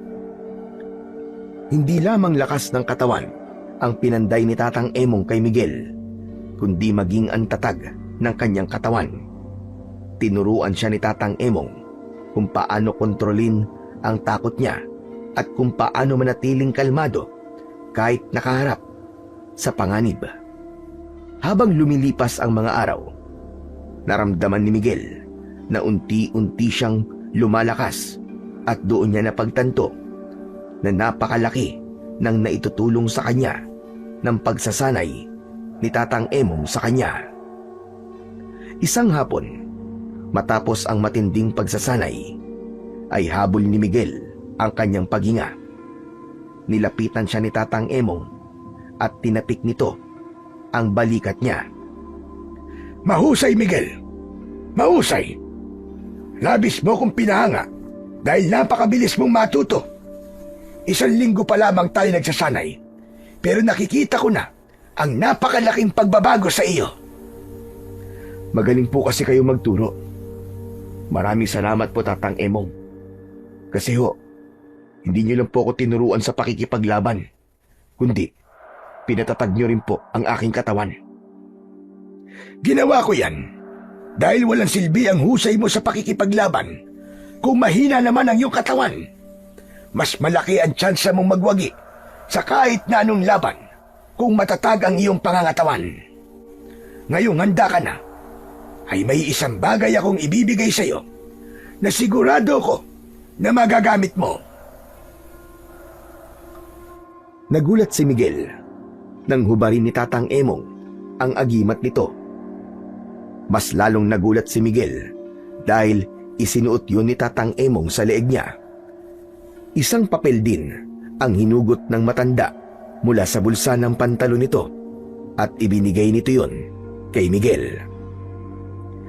Nasa papel na yan ang kailangan mong dasalin upang manatiling buhay ang kapangyarihan ng agimat na yan. Gagawin mo yon tuwing gabi kapag bilog ang buwan. Huwag mong kakalimutan na dasalan ng agimat kung ayaw mong mawala ang kapangyarihan yan. Ano po bang ibig sabihin nito? Bakit niyo po ibinibigay ang agimat niyo sa akin? Humina na ba ang iyong pag-iisip dahil sa araw-araw natin pagsasanay? Hindi pa ba malinaw na ipinapasa ko na sa iyo ang pangangalaga sa agimat na yan? Pero Tatang Emong, bakit po? Alam ko po kung gaano kaimportante sa inyo ang agimat na to. Ang sabi niyo po ay ipinamana pa sa inyo ito ng lolo niyo. Matanda na ako, Miguel. Kahit dala ko ang agimat na yan, ay hindi ko na kayang makipaglaban. Saka matagal ko nang tinanggap na retirado na ako sa pagiging manunugis. Kaya panahon na para ipasa ko yan sa iba. Wala rin naman akong anak, kaya naisip ko na sa'yo ko na lang yan ipamana. Alam ko na karapat-dapat ka na magmay-ari ng agimat ko. Hindi ba ang sabi ko sa'yo dati ay may dahilan kung bakit ka napunta sa kulungang ito? Ito na ang dahilan na yon, Miguel. Kailangan nating magkakilala para magkaroon ka ng kakayahan na ipagtanggol ang inyong baryo. Hindi na napigilan ni Miguel ang mapaluha dahil naramdaman niya ang malaking tiwala ni Tatang Emong sa kanya. Maigpit niyang niyakap ang matandang lalaki. Maraming salamat po. Hindi ko po alam, Tatang Emong, kung ano pong nakita niyo sa akin para ipagkatiwala niyo sa akin ang inyong agimat. Pero nangangako po ako na gagamitin ko po ito para ipagtanggol ang mga walang kalaban-laban. Yan ang gusto kong marinig sa'yo. Dahil ang agimat na yan ay nilikha para sa kabutihan. Humiwalay na si Miguel sa pagkakayakap kay Tatang Emong at pinunasan niya ang kanyang luha. Labis ang kanyang kasiyahan, hindi lang dahil marunong na siyang makipaglaban, kundi dahil din sa taglay niya na ang isang agimat na sigurado siyang magagamit niya sa sandaling makabalik na siya sa kanilang baryo. Sa mga sumunod na araw ay nagpatuloy si Miguel sa pagsasanay. Kahit mag-isa siya, ay hinasa pa rin niya ang kakayahan niya sa pakikipaglaban. Hindi niya na hinintay pang ayain siya ni Tatang Emong na magsanay dahil nagkaroon na siya ng pagkukusa. Alam ni Miguel na handa na siyang bumalik sa baryo nila upang pagbayarin si Don Bertuso sa lahat ng kasalanan nito. Handa na rin siyang harapin ang mga aswang na maaaring hanggang sa panahong yon ay patuloy pa rin nang bibiktima ng mga inosenteng tao. Ang tanging problema lamang niya ay kung paano siya makakalabas sa kulungan. Aminado siya na ang tanging paraan para makaalis siya roon ay ang pagtakas, pero hindi niya alam kung paano niya yon gagawin. Hanggang isang araw, habang abala sina Miguel at Tatang Emong sa pagbubungkal ng lupa sa taniman ng mga gulay sa kulungan, ay napansin ni Miguel na parang mawawalan ng malay si Tatang Emong. Agad niya tong nilapitan at inalalayan. Tatang Emong, ayos lang po ba kayo? Medyo nahihilo lang ako. Dahil siguro sa init. Ang mabuti pa po siguro magpahinga na po muna kayo. Namumutla na po kayo. Ano ka ba? Kaya ko pa. Sa kasandaling oras na lang naman ay matatapos na tayo rito. Kapag nakapagpahinga na ako, ay magiging maayos na ako. Magsasalita pa sana si Miguel nang biglang nawalan na nga ng malay si Tatang Emong. Mabilis niyang sinalo ang matandang lalaki. Bago pa yun mabuwal, natatarantang tumawag ng tulong si Miguel sa iba pang preso. Agad namang sumaklolo ang ilan upang madala sa klinik si Tatang Emong. Agad na inasikaso ng babaeng nurse si Tatang Emong matapos yung madala ni na Miguel sa klinik. Kinausap si Miguel ng nurse at doon niya nalaman ang totoong lagay ng kalusugan ni Tatang Emong. Gumuho ang mundo ni Miguel nang malaman niya na may kanser sa baga si Tatang Emong at matagal nang may taning ang buhay nito. Nang magkamalay na si Tatang Emong, ay hinayaan ng nurse na makausap ito ni Miguel. Nangingilid ang luha niya nang umupo siya sa tabi ng higaan ng matanda. Bakas sa mukha ni Tatang Emong ang labis na panghihina. Tatang Emong, kumusta na po ang pakiramdam niyo? Medyo mabuti-buti na ang pakiramdam ko kumpara kanina. Sabi ko naman sa'yo, kailangan ko lang ng pahinga. Alam ko na po ang totoo, Tatang Emong. Sinabi na po sa akin ng nurse na may cancer po kayo sa baga at may taning na po ang buhay niyo. Bakit hindi niyo po sinabi sa akin yun, Tatang? Wala namang kasing magbabago sa kalagayan ko kahit sabihin ko pa sa'yo. Saka sa tanda kong ito, ay hindi mo ba naisip na mamamatay na ako? Ang sabi niyo po kasi sa akin malakas pa kayo. Sabi ko na nga ba't may sakit kayo Pero hindi niyo sinasabi sa akin. Nagtataka lang po ako kung bakit bigla-bigla ang panghihina niyo. Gusto ko pong malaman kung may kinalaman ng pagpapasa niyo sa akin ng agimat sa nangyayari sa inyo ngayon. Sa totoo lang, ang agimat na yan ang nagpapalakas sa akin. Pero dahil ibinigay ko na to sa'yo, ay mas naging mabilis ang panghihina ng aking katawan. Kung ganun na ibabalik ko na lang po sa inyo ulit ito para lumakas kayo ulit. Mas kailangan niyo po ito kaysa sa akin. Saka hindi ko na rin naman po ito magagamit dahil nandito po ako sa loob ng kulungan. Hindi mo na maaaring ibalik sa akin ang agimat, Miguel. Kapag naipasa na yan, ay hindi na yan pwedeng ibalik sa dati nitong may-ari. Kaya ikaw na talaga ang bagong tagapangalaga niyan. Pero paano po kayo? Baka po kung anong mangyari sa inyo kasi wala na po sa inyo ang agimat. Huwag mo na akong alalahanin, Miguel. Matagal ko nang alam na darating ang araw na mamamatay ako. Tanggap ko na ito, Miguel. Masaya na ako sa mga nagawa ko sa mundong ito at ang tanging hiling ko na lang sa iyo ay ituloy mo ang aking nasimulan. Gamitin mo ang agimat sa pakikipaglaban sa mga aswang. Huwag po kayo magsalita ng ganyan. Matagal pa po kayo mabubuhay. Kung makapagsalita ka naman parang ikaw ang Diyos. Biro lang, Miguel. Alam ko na pinoproblema mo kung paano ka makakaalis sa kulungan na ito. Ang totoo niyan ay matagal ko nang ipinaalam sa iyo kung paano ka makakatakas dito.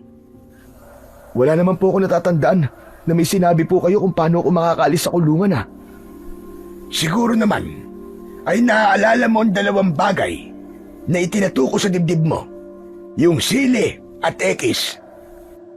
Opo. Ang ibig niyo po ba sabihin ay meron yung ibang kahulugan? Meron. Yan ang mga simbolo na tutulong sa iyo para malaman mo kung paano ka makakatakas. Nang sa gayon, ay makabalik ka na sa baryo nyo at magawa mo na ang dapat mong gawin doon. Pero saka ko nasasabihin sa iyo ang kahulugan ng mga tattoo na yan. Inaantok na ako at kailangan ko muna matulog. Pagkagising ko, ay sasabihin ko na kagad sa iyo ang lahat. Sige po. Patulog na po muna kayo. Pero mangako po kayo sa akin Nagigising pa po kayo. Masaya akong nakilala kita, Miguel. Matapos yung sabihin ni Tatang Emong ay pumikit na ito. Nais pa sana itong kausapin ni Miguel pero wala na siyang nagawa dahil mabilis na itong nakatulog. Mabigat ang loob na iniwanan niya si Tatang Emong sa klinik. Umasa siya at nagdasal na sana ay wag munang kunin ng Diyos si Tatang Emong. Sa maikling panahon kasi na nakasama niya ito ay labis nang napalapit ang loob niya sa matandang lalaki. Ngunit sa kasamaang palad, hindi na nagising pang muli si Tatang Emong. Sa araw din na yon ay nalaman ni Miguel na pumanaw na si Tatang Emong habang natutulog. Pakiramdam ni Miguel ay gumuho ang kanyang mundo. Hindi niya matanggap na ang kaisa-isang tao na naging kaibigan niya sa loob ng kulungan ay sumakabilang buhay na. Dahil wala ng pamilya si Tatang Emong, ay inilibing ito sa sementeryo na malapit sa kulungan. Laking pasasalamat ni Miguel nang pumayag ang mga pulis na dumalo siya sa paglilibing kay Tatang Emong. Kaya kahit paano ay naging magaan ng pakiramdam niya dahil nagawa niyang ihatid sa huling hantungan ang matanda. Nang nakabalik na si Miguel sa kulungan ay binalot siya ng matinding kalungkutan. Iyak siya ng iyak. Nang sumunod na araw, habang nasa taniman ng mga gulay si Miguel, ay wala siya sa kanyang sarili. Hindi kasi siya sanay na hindi niya kasama si Tatang Emong. Habang nakatulala si Miguel, ay nakita niya ang mga nakatanim na sili na nasa pinakasulok ng pader na nakapalibot sa buong kulungan. Sandali. Ang sabi sa akin ni Tatang Emong ay mga simbolo na tutulong sa akin para makatakas ako rito. Ang inilagay niyang tattoo sa akin. Hindi kaya ang mga sili na yun ang isa sa simbolo? Nilapitan ni Miguel ang mga sili. Sa pwesto niya ay wala nang nakakakita sa kanya dahil nasa pinakasulok na yon. Iginala niya ang kanyang paningin hanggang sa may nakita siyang malapad na bato sa gitna ng mga nakatanim na sili. Sa ibabaw ng batong yon ay may nakaukit na hugis ekis. Tama nga ako. Ang lugar na to ang tinutukoy ng mga simbolong itinato ni Tatang Emong sa akin. Pero paano naman ako makakatakas gamit ang sili at ang batong may ekis? Hindi kaya. Ang sili ay ang palatandaan ng lugar kung saan ako maaaring makalabas ng kulungan. At ang batong ekis naman ay ang marka ng daan palabas. Yumukod si Miguel at bahagya niyang inangat ang malapad na bato. Nagulantang siya nang may nakita siyang lagusan sa ilalim nun. Nanlamig siya nang napagtanto niya na isa yung lagusan. Siguro'y matagal nang ginawa ni Tatang Emong ang lagusan na to. Tatang Emong, kung nasan ka man ngayon ay nagpapasalamat ako sa lahat ng tulong mo sa akin. Nangangako ko na hindi ko po kayo bibiguin. Hindi na nagdalawang isip pa si Miguel. Alam niyang wala nang ibang tamang oras para tumakas siya, kundi sa oras din na yun. Luminga muna siya at nang masiguro niyang walang tao sa paligid, ay sa kanya tuluyang inalis ang bato. Pumasok siya sa hukay at ibinalik niya ang bato sa dati nitong pwesto. Gumapang si Miguel sa masikip na lagusan. Hindi niya ininda kahit may mga batong bumabaon sa braso niya. Makalipas ang ilang minuto, ay narating niya na ang dulo ng lagusan. Inalis niya ang nakatakip na makapal na tuyong damo sa butas at saka siya tuluyang lumabas. Nasa gitna ng isang makapal na talahiban si Miguel. Natanaw niya sa hindi kalayuan ang kulungan. Sa wakas, malaya na ako. Grabe ka rin, Tatang Emong. Matanda na kayo, pero nagawa niyo pang makapaghukay ng ganito kalayo. Maraming salamat po talaga. Utang ko sa inyo ang kalayaan ko.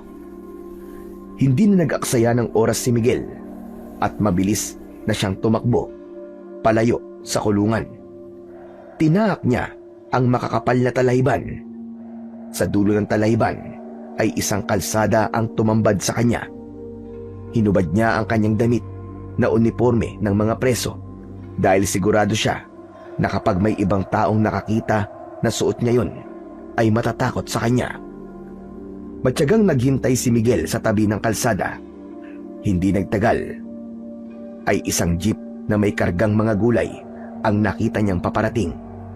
Pinara niya ang jeep at nakiusap siya sa driver na kapwede siya nitong ihatid hanggang sa bayan.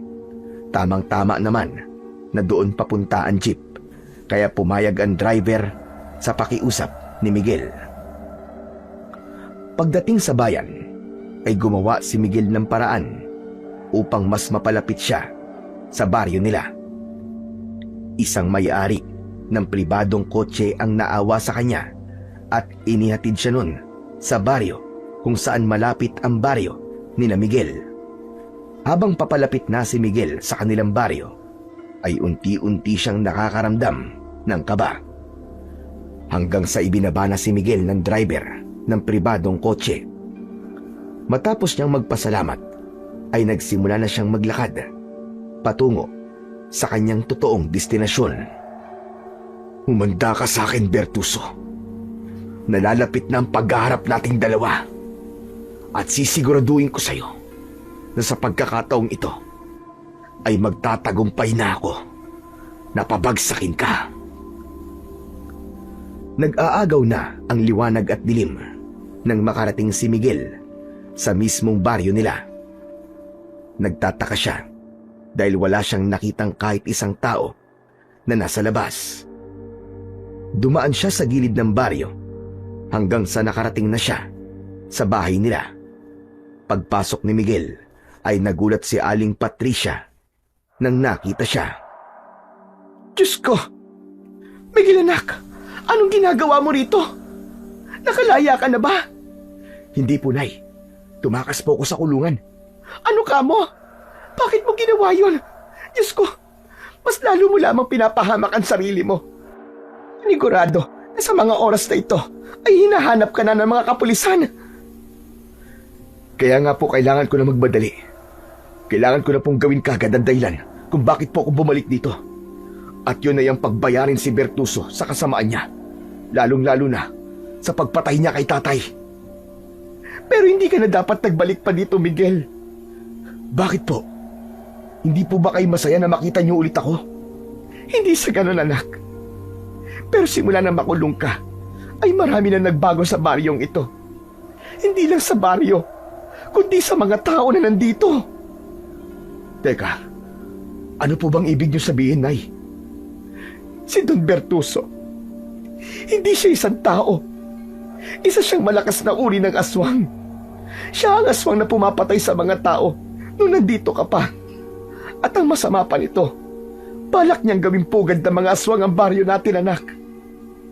Inamin niya sa aming lahat na yun talaga ang balak niya nung simula pa lamang. Sigurado po ba kayo sa sinasabi niyo, Nay? Parang ang hirap naman po yatang paniwalaan yan. Kahit kami nung una, ay ayaw naming maniwala sa mga isiniwalat ni Don Bertuso. Ngunit nung hinawaan niya na ang lahat ng mga tauhan niya para maging aswang din, na kagaya niya, ay doon na kami naniwala. Pati ang ibang mga alipin ay ginawa na rin niyang aswang. Habang ang ibang alipin naman ay nakakatulong pa rin at ginagawang pagkain nila Don Bertuso. Ngunit may mga kagaya kong alipin na hindi nakakulong upang magtrabaho sa taniman. Napakahayop talaga ng Bertuso na yun. Napakasama niya. Mabuti na lang at bumalik ako rito. Dahil ako ang tatapos sa kasamaan niya. Anak naman, mas makakabuti kung aalis ka na lang dito. Hindi mo siya kayang labanan. Ipapahamak mo lamang ang sarili mo, anak. Huwag po kayo mag-alala, Nay. Dahil may nakilala po ako sa kulungan na isang manunugis. Ito po. Tignan niyo po itong suot kong kwintas. Isa po itong agimat na malakas na panlaban sa mga aswang. Ibinigay po ito sa akin ng manunugis na yun. Sisiguraduhin ko po na lahat ng mga aswang dito sa baryo natin ay papatayin ko. Uubusin ko silang lahat. Kung ganon, pati pala ako ay dapat mo na rin patayin. Po? Bakit ko naman po kayo papatayin? Dahil isa ako sa mga hinawaan ni Don Bertuso sa pagiging aswang niya. Isa na akong aswang, Miguel. Tuwing sasapit ang gabi, nagbabago ang aking anyo. Nakakaramdam ako na matinding gutom at uhaw. Pero tanging laman at dugo lamang ng tao ang gusto kong kainin at inumin. Sabihin niyo sa akin, Nay, kumain na po ba kayo ng tao? Hindi, anak. Kahit minsan ay hindi ako kumain ng tao. Kahit nahihirapan ako, ay hindi ko yung ginagawa. Pinipigilan ko ang aking sarili. Kung ganun, may pag-asa pa po kayo na maging tao ulit. Kailangan ko lang mapatay si Bertuso at pagkatapos ay hahanap tayo ng lunas sa sumpang nasa inyong katawan. Marami po akong nalaman tungkol sa mga aswang sa naging kaibigan ko manunugis sa kulungan.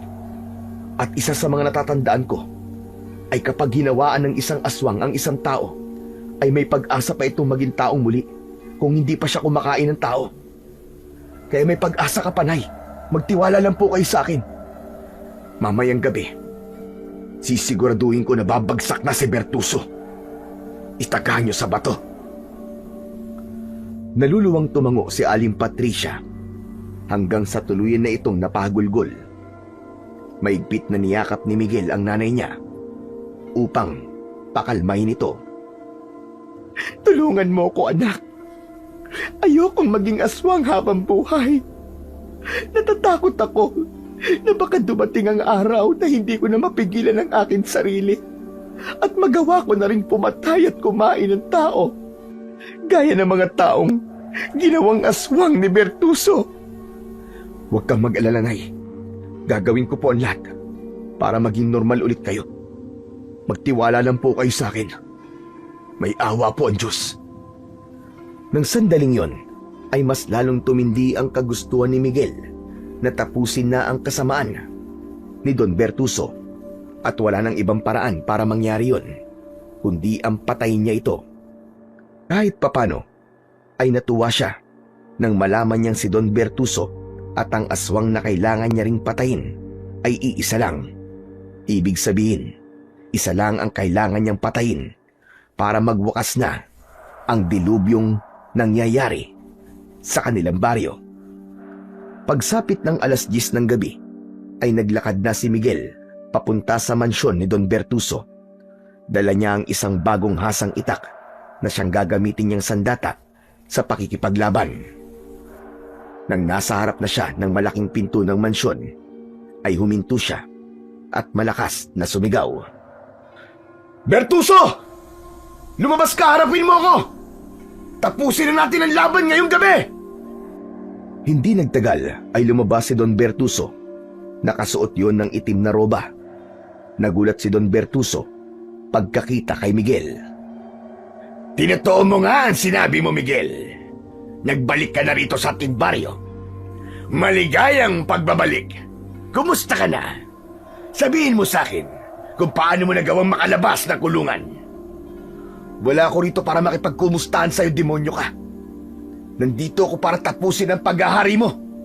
Walang iya ka. Isa ka palang aswang. Hindi ka na nakontento sa ginawa mo kaming alipin.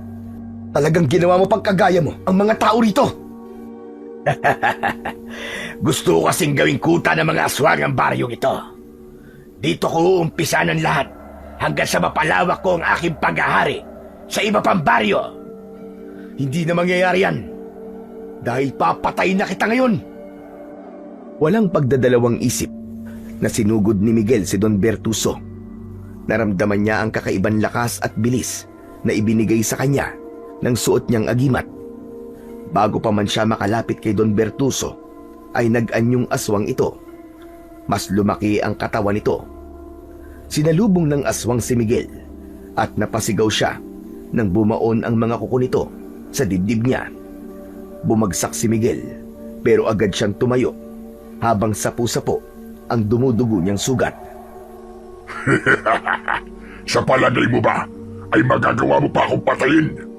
Isa kang hangal para hangarin ang bagay na yan. Huwag kang magsalita ng tapos dahil ngayon palang magsisimula ang totoong laban! Muling sumugod si Miguel. Tumalon na mataas ang aswang para sunggaban siya. Agad namang iniwasan ni Miguel ang aswang. Nang bumagsak sa lupa ang aswang, ay itinarak niya sa likod nito ang itak. Malakas na sumigaw ang aswang at nang humarap ito kay Miguel, ay malakas siya nitong tinabig gamit ang matigas nitong braso. Tumalsik si Miguel at nagpagulong-gulong siya sa lupa.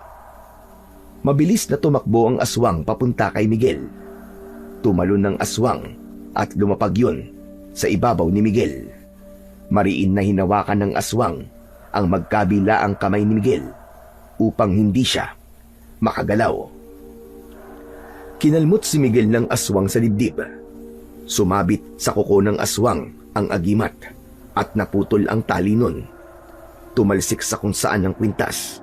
Kinabahan si Miguel nang nawala sa katawan niya ang agimat. Isang malaking pagkakamali na bumalik ka pa rito. Hinayaan na nga kitang mabuhay, pero ikaw talaga ang naghukay sa sarili mong libingan. Ngumanga ng malaki ang aswang upang sakmalin si Miguel. Ngunit bago pa nito yun nagawa, ay isang boses ng babae ang narinig nila. Bertuso! Layuan mo ang anak ko! Nanay! Hindi makapaniwala si Miguel nang makita niya ang nanay niya na nasa anyong aswang. Mabilis yun tumakbo at sumampa ito sa likod ni Don Bertuso. Sinakmal ni Aling Patricia sa leeg si Don Bertuso. Tumayo si Don Bertuso at inalis nito si Aling Patricia sa likod nito. Walang kahirap-hirap na binuhat ni Don Bertuso si Aling Patricia at malakas nito yung ibinalibag sa lupa. Unang tumama ang likod ni Aling Patricia at nahirapan na itong tumayo. Naglagablab ang apoy sa dibdib ni Miguel nang makita ang ginawa ni Don Bertuso sa nanay niya. Mabilis siyang tumayo habang hawak ang itak. Walang hiya ka, Don Bertuso! Katapusan mo na! Buong lakas na isinaksak ni Miguel ang itak sa tapat mismo ng puso ng aswang. Nanlaki ang mga mata ng aswang habang hindi makapaniwalang nakatingin kay Miguel. Hindi ko makakalimutan ang gabing pinatay mo sa harapan ko ang tatay ko. Ngayon oras na para pagbayaran mo ang pagpatay mo sa kanya. Ito na ang oras para singilin kita sa lahat ng kasamaan mo! Siguro nga ay nagtagumpay kang pabagsakin ako. Pero hindi ako papayag na ako lang ang mamamatay ngayong gabi. Isasama kita sa hukay, Miguel! Malakas na umalulong si Don Bertuso. Naramdaman ni Miguel ang mabibilis na yabag na papalapit sa kinaroroonan nila. Nang hilakbot siya, nang nakita niya ang mga aswang na paparating. Hindi na nag-aksaya ng sandali si Miguel. Hinugot niya ang itak mula sa dibdib ni Don Bertuso at ginilitan niya ito sa leeg. Sa lalim ng sugat nito sa leeg ay halos humiwalay na ang ulo nito sa katawan nito nang bumagsak yon sa lupa. Matapos mamatay ni Don Bertuso, ay inihanda naman ni Miguel ang sarili sa pagharap niya sa mga aswang na paparating. Hanggang sa narinig ni Miguel ang sigawan ng mga taong nakakulong sa kulungan na gawa sa kawayan na nasa gilid ng mansyon. Inuuga ng mga tao ang kulungan. Hindi nagtagal ay nasira ang kulungan at sabay-sabay na lumabas ang mga tao mula roon. Lahat ay kumuha ng kahit na anong bagay na pwedeng gamiting sandata, gaya ng bato at mga kawayan na mula sa nasirang mga kulungan. Sinugod ng mga tao ang mga aswang. Matapang na nilabanan ng mga tao ang mga yon. Naramdaman ni Miguel ang nagsusumidhing kagustuhan ng lahat na tuluyan ng alisin ang kasamaan sa baryo nila. Agad na tinulungan ni Miguel ang mga tao sa pakikipaglaban sa mga aswang. At dahil sa kanilang pagtutulungan, ay mabilis nilang naubos ang mga aswang. Hindi nagtagal, ay wala ng buhay na aswang ang natira sa harapan ng mansyon ni Don Bertuso. Habang nagsasaya ang mga tao, ay nilapitan ni Miguel ang kanyang ina. Bahagya niyang inangat ang ulo nito. Nasaan yung aswang pa rin? Si Aling Patricia. Nay, gumising po kayo, parang awa niyo na. Nay, huwag niyo po akong iiwan. Hindi makapaniwala si Miguel nang unti-unting bumalik sa pagiging tao si Aling Patricia. Nang tuluyan na yung naging tao, ay nagising na ito. Nay! Nay! Salamat sa Diyos at buhay ka! Mahigpit na niyakap ni Miguel si Aling Patricia. Isang bagay ang nakapanya sa likod nito. Nang tignan niya kung ano ang bagay na yon, ay nalaman niya na nakatusok sa likod ng nanay niya ang kanyang agimat na krus. Bahagya yung nagliliwanag. Maingat na kinuha ni Miguel ang agimat. Totoo nga sinabi ni Tatang Emong. May iba pang kapangyarihan ng agimat na to. Nay, inilis po ng agimat ko ang pagiging aswang niyo nang tumusok po ito sa inyong katawan. Sa tingin ko po, ay nilinis nito ang sumpang inilagay ni Bertuso sa inyo. Ito na pala ang lunas na kailangan natin. Nararamdaman ko nga, anak. Wala na ang pagiging aswang ko. Maraming salamat sa iyo, Miguel. Salamat dahil bumalik ka rito. Hindi po ba nangako po ko sa inyo na babalikan ko po kayo? Isa pa, hindi ko po kayang pabayaan kayo. Kaya ginawa ko po ang lahat para makatakas sa kulungan. At wala po akong pinagsisisihan sa ginawa ko na yun. Dahil nagbunga ng maganda ang pagtakas ko. Simula noon, ay unti-unting bumalik sa normal ang buhay ng mga tao sa baryo ni na Miguel. Lahat ng tao ay nagpasalamat kay Miguel sa kabayanihan niya. Ang tagumpay na yon ay buong pusong inalay ni Miguel kay Tatang Emong. Muling nagkaroon ng imbestigasyon sa kaso ng pagpatay sa tatay ni Miguel at kay Lando at napatunayan na walang kasalanan si Miguel. Nabura ang masamang paratang laban sa kanya at tuluyan ng naghilom ang sugat ng nakaraan. Natutunan ni Miguel na basta't malinis ang hangarin at tapat ang puso niya, ay tiyak na makakamit niya ang tagumpay. Napatunayan din niya na ang kasamaan ay kailanman hindi magwawagi sa kabutihan.